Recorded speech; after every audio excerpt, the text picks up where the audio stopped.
Bien le bonjour, on se retrouve aujourd'hui pour parler pile à lire du mois de mai, mais une pile à lire un peu particulière puisque c'est le hasard qui choisira les livres que je vais lire.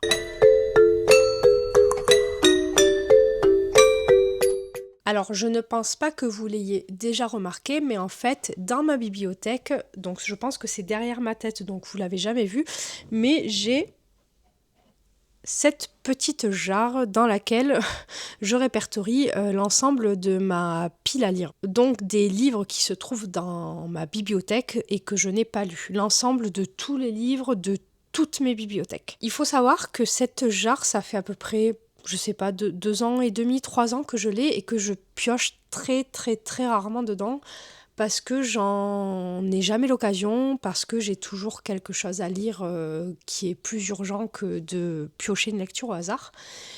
Et je me suis dit que pour le mois de mai, ce serait sympa d'avoir ce concept-là, de piocher un certain nombre de titres. Je pense qu'on va en piocher 10. Au moins, ça me laissera un peu de choix et je me sentirai pas non plus complètement prisonnière de ce concept vidéo. Voilà, donc c'est parti. On va piocher 10 romans. On va voir sur lesquels je vais tomber. J'espère que ce sera varié, autant dans les genres que dans les bricasses que je peux avoir, parce que j'ai beaucoup de pavés dans ma pile à lire. On va piocher ça et on fait le bilan à la fin de cette vidéo. J'ai accroché le micro à la jarre. Enfin, la jarre, c'est pas une jarre, c'est un pot de confiture. Je sais pas du tout. J'espère qu'on va bien entendre, on verra, écoutez. C'est parti, premier livre à piocher, donc on va en piocher 10. En fait, je lis à peu près 9, entre 7 et 10 livres par mois. En mai, je sais d'ores et déjà que j'aurai 3 lectures communes, ce qui me laisse à peu près 6 livres en lecture perso. Donc ce que j'ai envie de faire, c'est d'en piocher à peu près le double pour avoir quand même du choix. Donc on va voir, on va en piocher entre 10 et 12, on va dire. C'est parti. Premier livre. Alors le micro là, il va me déranger. On va faire comment? Maintenant que le micro est gentiment installé sur mon pull, reprenons où nous en étions, c'est-à-dire au tirage au sort du premier livre. Alors, hop, je pose la jarre. On va la poser là, parce que c'est pas très stable.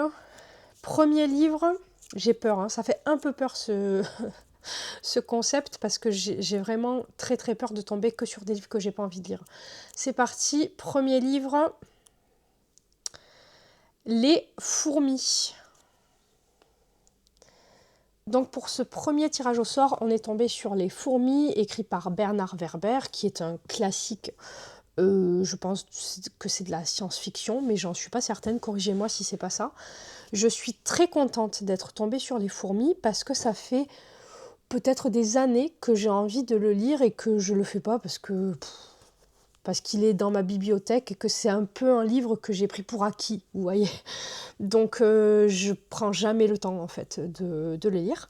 Donc c'est très bien, je suis très contente, c'est un premier tirage au sort très réussi. Alors c'est parti, on pioche le deuxième livre. Je pense que la prochaine fois, je vais tout verser dans un contenant un peu plus gros parce que là, c'est une galère pas possible. Deuxième livre, attention, oula, là c'est un titre qui a l'air assez long, en tout cas le papier est long. C'est, alors là vous verrez pas, en plus j'ai écrit les titres un peu à l'arrache, c'est Chien des Ozarks. Alors après vérification, on est tout bon, Chien des Ozarks, je l'ai bien sur ma liseuse, il a été écrit par Ellie Cranor, je vous mettrai le visuel soit ici, voilà, ce sera la surprise. Je suis très contente aussi par ce deuxième tirage au sort parce que c'est un livre que j'avais très envie de lire. Vous verrez, dans ma palle, il n'y a pas que des livres que j'ai très envie de lire, loin de là. Donc, c'est super. Je suis très contente de ces deux tirages au sort pour le moment. Donc, on va passer au troisième tirage au sort. Et en plus, en précision, ce ne sont pas des bricasses. Et ça, c'est cool, parce que j'avais peur de ne tomber que sur des gros pavés, quoi. Donc, c'est super. Je suis trop contente. Troisième livre, attention. Attention. Oh là là, alors là... alors là, je suis pas très contente. Voilà, c'est... On verra, écoutez, de toute façon, le concept est là pour un petit peu, je dirais, se dépasser dans la vie. Donc peut-être que je me motiverai.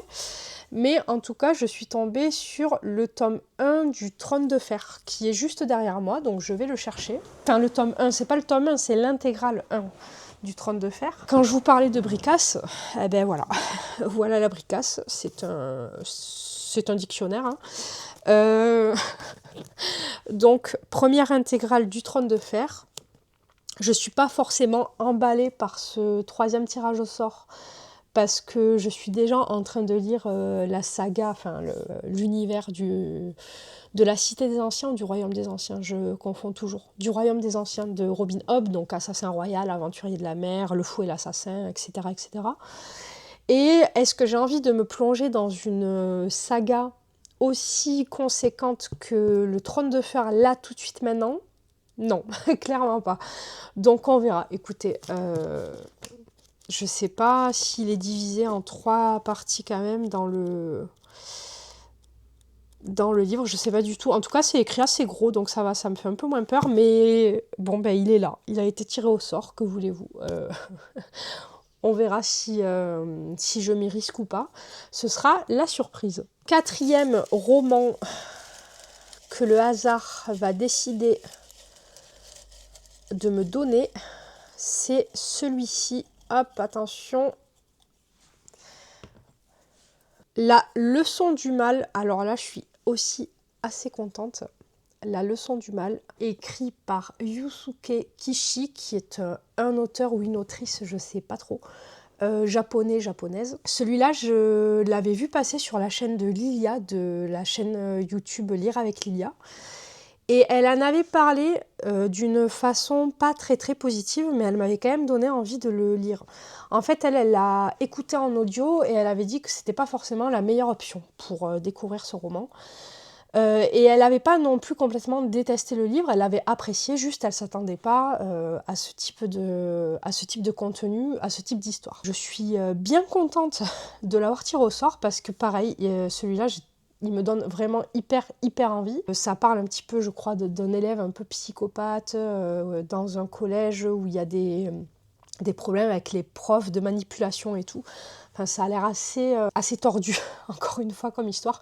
Donc, je pense que ça va me plaire. Attention, 5e roman tiré au sort. C'est très satisfaisant de faire ce type de concept, là, de tirer au sort. C'est trop cool. J'ai envie de tous les tirer au sort, quoi. Ce sera toi l'élu.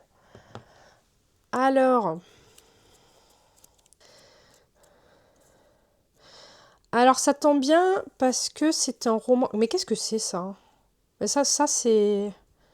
Ah si Je me suis trompée dans le titre, j'ai écrit Les 7 morts d'Evelyn Hugo, alors qu'en fait c'est Les 7 morts d'Evelyn Hardcastle, il me semble. J'ai confondu deux livres. On va partir sur Les 7 morts d'Evelyn Hardcastle parce que je n'ai pas Les 7 maris d'Evelyn Hugo. Alors, Les 7 morts d'Evelyn Hardcastle, il est ici. Celui-là, vous voyez, c'est un titre qui m'intrigue parce que le pitch, il est assez mystérieux et puis il a eu son petit succès, ce roman, il me semble. Mais est-ce que j'ai envie de le lire tout de suite? Non, pas spécialement, quoi. Celui-là, c'est plus un livre que j'aurais tendance à lire, je pense, vers le mois d'octobre, vous voyez. Donc on verra, écoutez, il a été tiré au sort, donc il fait partie de ce concept vidéo.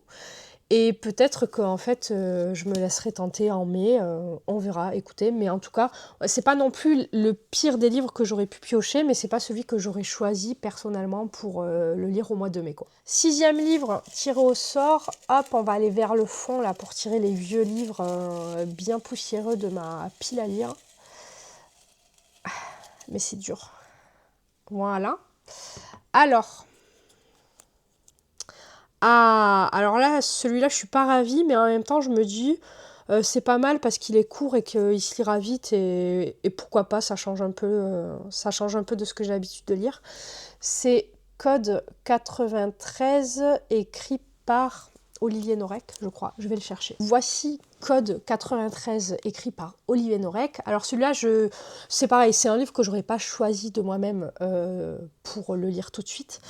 Mais je suis contente qu'il ait été pioché parce que d'une part, j'ai tout un pan d'étagère en fait dédié à de la littérature policière. Oui, de la littérature policière, dans laquelle je choisis jamais de lecture parce qu'en fait les romans policiers, comme vous commencez à le savoir, j'entretiens une espèce de relation amoureuse avec eux, ce qui fait que je tarde beaucoup à les lire. En fait, c'est des romans que j'avais achetés il y a quelques années quand je ne lisais que du policier.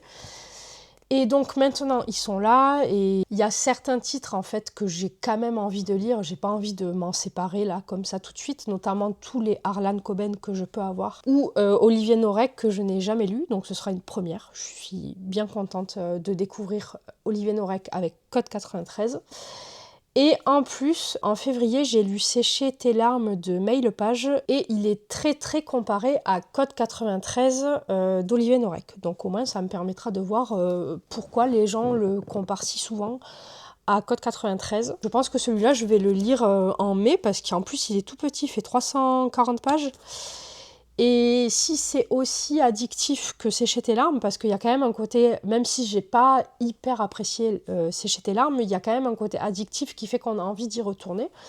Donc je ne demande qu'à voir. 7e roman tiré au sort, Les liaisons dangereuses. Les liaisons dangereuses, alors je sais pas quoi vous dire. C'est un roman que j'ai déjà lu parce que il était au programme en terminale littéraire quand j'ai passé mon bac. Et c'est un roman que j'avais absolument adoré. Vraiment, c'était génial comme lecture. Je vais le chercher, je reviens. Le voici, le voilà. Les liaisons dangereuse écrit par Chauderlot de la Clos. À chaque fois, son nom, il me fait complètement bugger. Chauderlot de la Clos. Il y a quelques années, je me l'étais pris en édition collector parce qu'en fait, c'est un livre que je voulais avoir dans ma bibliothèque.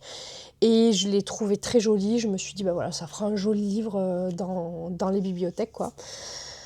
C'est un roman épistolaire pour les personnes qui ne le sauraient pas. Donc ça se lit vraiment très facilement parce que ce sont des lettres qui font maximum 10 pages quoi, à chaque fois.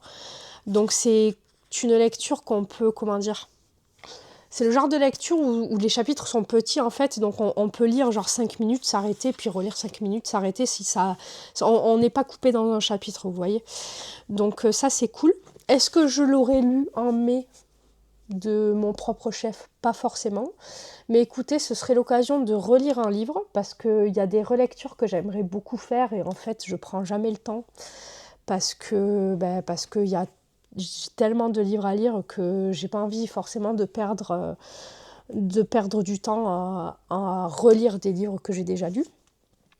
Mais là, ce serait l'occasion, franchement, pourquoi pas. Je suis contente. Je suis quand même assez contente qu'il a atterri dans cette pioche à lire pour le mois de mai. C'est trop cool. Allez, 8e roman, je pense qu'on va en tirer 12. Au moins, ça me fera du choix. Et je pourrai lire un petit peu ce que j'ai envie de lire, quoi. Donc, il nous reste, allez, 8, 9, 10, 5 livres à piocher.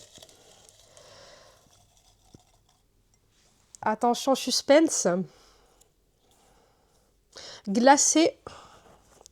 Je viens de piocher Glacé de Bernard Minier. Là, vous ne le verrez pas. Je fais n'importe quoi. Non, il veut pas faire le focus. Il veut pas faire le focus. Bon, tant pis. Écoutez, vous devrez me croire sur parole, mais du coup, j'ai pioché Glacé, qui a été écrit par donc, Bernard Minier, que j'ai lu en janvier, donc je vais repiocher un livre, tout simplement. Allez. Alors là, on est sur 7 et match, écrit par Liane Moriarty, je dois l'avoir derrière moi, je vais regarder. Donc, 7 et match, écrit par Liane Moriarty. Celui-là, je ne suis pas forcément hyper ravie de l'avoir pioché parce qu'il se trouve qu'avec Liane Moriarty, c'est très souvent mitigé. J'ai lu Petit secret grand mensonge que j'ai trouvé excellent, mais c'était il y a, je sais pas, au moins 5 ou 6 ans. Ensuite, j'ai lu Le Secret du Mari que j'avais bien aimé. Je l'avais pas trouvé excellent, mais je l'avais bien aimé. Et ensuite, j'ai lu d'autres romans. Alors, j'ai lu 9 Parfaits étrangers, ça c'est sûr. Je m'en souviens parce que c'était il y a pas très longtemps. Et je l'avais trouvé catastrophique. Vraiment, j'avais pas du tout aimé. J'en ai lu un autre, je me souviens même plus du titre, tellement je l'ai oublié parce que c'est pareil. C'était pas une franche réussite avec moi. De toute façon, il est dans ma bibliothèque. J'ai quand même envie de réessayer parce que vraiment Liane Moriarty c'est une autrice que j'avais bien aimée à la base et j'ai envie de voir s'il y a encore des titres qui peuvent me convaincre. J'en ai encore 2-3 dans ma bibliothèque, je crois qu'il faut que je lise. Celui-là, ce sera l'occasion de voir si ça me plaît toujours. Et je pense que si ça me plaît pas, je me séparerai des 2 autres livres que j'ai et que je ne lirai pas parce que ça sert à rien en fait. C'est juste que voilà, j'ai eu une période où j'aimais bien et cette période est peut-être terminée. Donc on verra. Mais ouais, ce serait l'occasion en tout cas de me faire un avis peut-être final sur Liane Moriarty. Nous allons donc piocher le 9e livre. Alors, allez, tu peux l'avoir. Ah, j'en ai fait tomber un par terre, je crois. 9e livre, on est sur Les Sirènes de Bagdad. Là, je suis contente. Ça, c'est cool. Alors, est-ce que vous allez voir quelque chose? J'en suis pas certaine. Voilà. Les Sirènes de Bagdad, donc écrit par Yasmina Khadra, qui est un achat plutôt récent parce que je l'ai trouvé, je crois, au mois de mars en recyclerie. C'est un petit livre, il fait combien 315 pages. Ce roman pourrait totalement être l'un de mes romans du week-end. On verra, écoutez. En tout cas, voilà, ce serait l'occasion parfaite de lire un autre livre de Yasmina Khadra. Vraiment hyper contente de ce tirage au sort. 10e livre, attention, nous arrivons à la fin de ce grand tirage au sort. Je suis un peu déçue de ne pas avoir pioché plus de fantaisie. Parce que bon, j'ai pioché le Seigneur des Anneaux, n'importe quoi. J'ai pioché Game of Thrones, mais à part Game of Thrones, il n'y en a pas d'autres. Hein. C'est dommage, je suis un peu déçue. Je suis un peu déçue par ça, mais écoutez, il reste encore 3 livres à piocher, donc pourquoi pas. On verra. Hop. Tant que c'est pas le prieuré de l'Oranger, ça me va. Celui-là, je l'ai sur ma liseuse aussi, donc je suis bien contente. Ça me fait 2 livres sur liseuse. Il s'agit de Mexican Gothic. Je sais pas qui l'a écrit par contre, je crois que le nom c'est Moreno, mais je vais aller voir. Donc c'est un roman qui a été écrit par Silvia Moreno Garcia. Celui-là, c'est pareil, je pense que c'est une lecture que j'aurais plutôt fait personnellement à l'automne. C'est un roman quand même qui me tente beaucoup. Après, est-ce que j'ai très envie de le lire en mai? C'est pareil, c'est pas sûr non plus, donc on verra. Mais il fait partie de la sélection, donc on va jouer le jeu. Et en plus, ce qui est bien, c'est que je l'ai sur ma liseuse. Ça me permet aussi de varier les supports et de pouvoir lire par exemple le soir dans mon lit tranquillement. Je pense quand même qu'entre Chien des Ozarks et Mexican Gothic, mon cœur balancera plus vers Chien des Ozarks. Allez, on va piocher le 11e roman. Un peu de fantaisie s'il vous plaît. Ou de littérature jeunesse. Je l'ai, il est là. Ouh, il est tout petit lui. Qu'est-ce que ça va être ? La délicatesse. La délicatesse. Ah mais oui, mais ça c'est pas possible parce que j'ai prévu de le lire ce week-end. Donc on va en piocher un autre. J'avais pioché celui-ci. La délicatesse de David Fuenquinos, mais je vais le lire là. Là, maintenant. Après cette vidéo, je comptais me plonger dedans, donc je vais pas le mettre dans cette sélection parce qu'il sera lu avant. Donc hop, la délicatesse, on le met sur le côté. Et on en pioche un autre. Et lui, c'est pareil, c'était une acquisition récente, la délicatesse. J'aimerais bien piocher des livres un peu plus vieux. Allez, celui-là. Au revoir là-haut. Alors celui-là, j'ai pas du tout envie de le lire là tout de suite. Donc écoutez, il va être dans la sélection, mais je pense que celui-là... je ne le lirai pas, mais je vais le chercher quand même. Au revoir là-haut, roman écrit par Pierre Lemaitre, qui a reçu le prix Goncourt. Je ne savais pas, je viens de le voir là sur la couverture. J'ai rien contre Pierre Lemaitre ni contre ce roman. Hein. C'est juste que il fait pas partie des lectures absolument urgentes que j'ai envie de lire, quoi. Voilà, j'avais regardé le livre, ça va pas moi. J'avais regardé le film il y a quelques années que j'avais adoré, vraiment j'avais beaucoup aimé. Donc j'ai pas d'a priori, j'ai adoré le film, donc normalement je devrais beaucoup aimer le livre. C'est juste que bon, je suis pas sûre de le lire en mai, quoi, on verra. Peut-être que ça va changer parce qu'après je suis très volage dans mes lectures, c'est-à-dire que je peux avoir envie de lire de la fantasy aujourd'hui et demain un gros roman policier, quoi. Donc là tout de suite, j'ai pas vraiment envie de le lire. C'est pas le premier vers lequel je me dirigerai en mai, quoi. Alors les amis, nous voici partis pour piocher le dernier livre de cette sélection du mois de mai. Si ce concept vous a plu, je pense que je le referai peut-être, je sais pas, tous les 3 mois, quelque chose comme ça, ou alors à chaque mois piocher 1 ou 2 livres comme ça au hasard. C'est assez marrant. Dites-moi ce que vous préférez, si vous préférez vraiment une palle 100% au hasard, ou tous les mois que je pioche 1 ou 2 livres au hasard. Mais bon, après, il faut que je les lise, quoi. C'est ça le problème. Alors, c'est parti. Dernier livre, une fantaisie, ce serait bien une fantaisie. Eh bien, ça ne sera pas une fantaisie, ce sera un roman d'aventure que j'avais mis dans ma pile à lire pour le Book Trip Challenge et que j'ai pas lu, donc c'est peut-être un signe de la vie qui fait qu'il faut que je le lise. C'est 20 000 lieues sous les mers. Est-ce que ça va faire le focus? Peut-être pas, peut-être que oui, peut-être que non. Écrit par Jules Verne, je vais chercher le livre. Alors là, on est sur une édition qui, comme je le disais dans une de mes vidéos précédentes, fait ma taille. C'est une édition comme ça, illustrée, collector, qui est très très jolie, mais alors pour le confort de lecture, on repassera, hein, clairement. Donc celui-là, je suis complètement obligée de le lire que quand je suis chez moi. Ça a l'air fou, en vrai, je crois que j'ai bien envie de le lire, celui-là. Même si le format me fait un peu peur et surtout est pas pratique. C'est quand même un sacré pavé, hein, 20 000 lieues sous les mers. Mais le format, les illustrations, elles sont tellement jolies. Attendez, il faudrait que j'essaie de vous montrer, mais alors je sais pas si ça va le faire ou pas. Hop.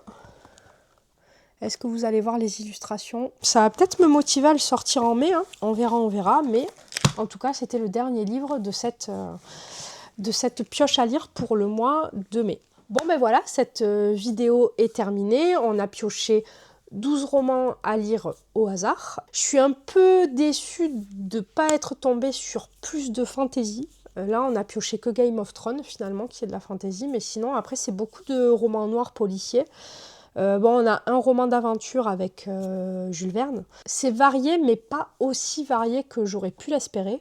Après, dans la sélection, il y en a plein qui me donnent hyper envie, donc ça, c'est super cool. N'hésitez pas à me dire en commentaire si ce concept vous a plu. N'hésitez pas aussi à me partager votre pile à lire du mois de mai, ça m'intéresse. Et puis, je vous dis à bientôt pour une nouvelle vidéo.